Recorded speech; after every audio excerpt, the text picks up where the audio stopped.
Welcome to part 3 of the 39-story Treehouse by Andy Griffiths and Terry Denton. Chapter 3, Bill the Postman Story. Terry and I look at each other in horror. "Do you see who I see?" says Terry. "Yes," I say, "it's Bill." "But it can't be," says Terry. "In the last book, we saw a skeleton in the Maze of Doom, remember? The time we saw a Bill skeleton in the Maze of Doom."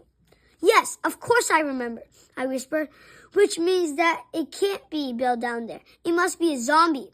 "Delivery," calls the zombie. "It sounds like Bill," says Terry. "That's part of its evil plan," I say. "What evil plan?" says Terry. "To deliver our mail and then eat our brains," I say. "Don't you know anything about zombies?" "Andy," calls the zombie. "Terry, anyone home?" He calls out our names, says Terry.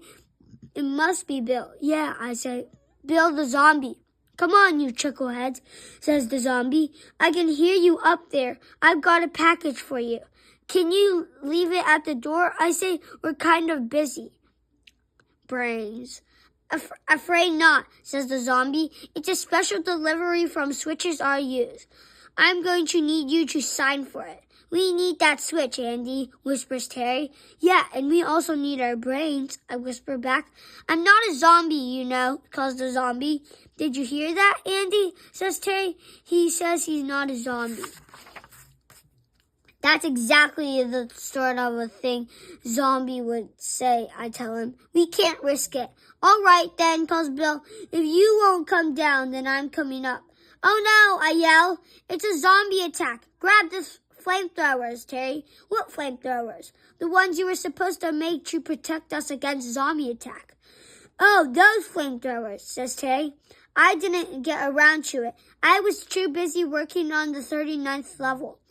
They won't be necessary," says Bill as he climbs onto our level. "I'm not a zombie. I'm very much alive."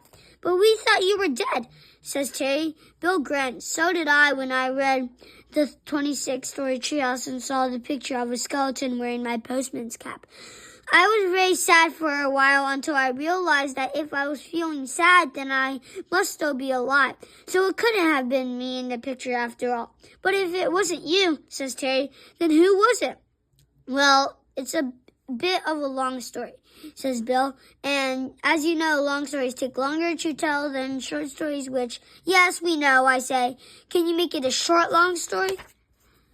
"Sure," says Bill, beginning to tell a short, long story. "Well, you may not know this, but a postman's life is not an easy one. We get chased by dogs, attacked by birds, and spat at by camels." "Sorry, Bill."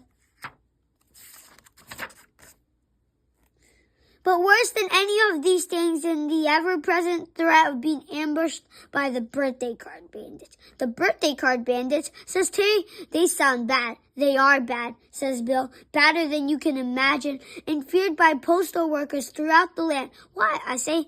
"What do they do that's so bad?" "Well," says Bill, "they dig holes in the ground, cover them with sticks and leaves, and then wait for a poor innocent postman like me to fall into them.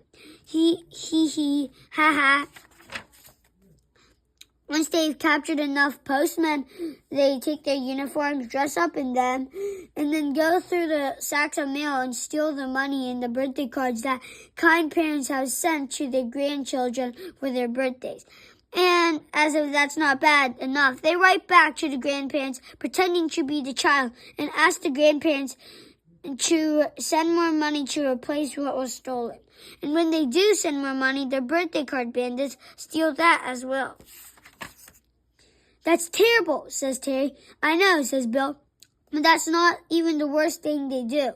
What could they possibly do that is worse than stealing a child's birthday money?" I say.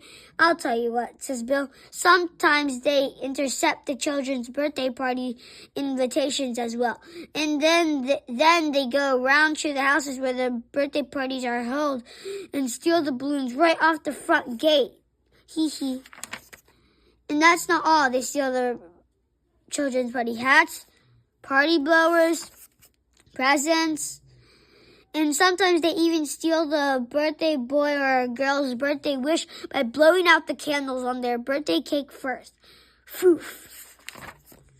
Those fines, says Terry. Those fiendish fines, I say. But how does all this explain what that fake postman was doing in the Maze of Doom in your uniform?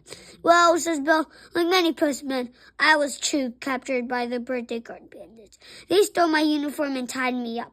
I guess the bandit who was wearing my uniform must have gone into the Maze of Doom to hide from the police and, of course, couldn't find his way out again. If only he'd taken those warning signs seriously. Yeah, as if.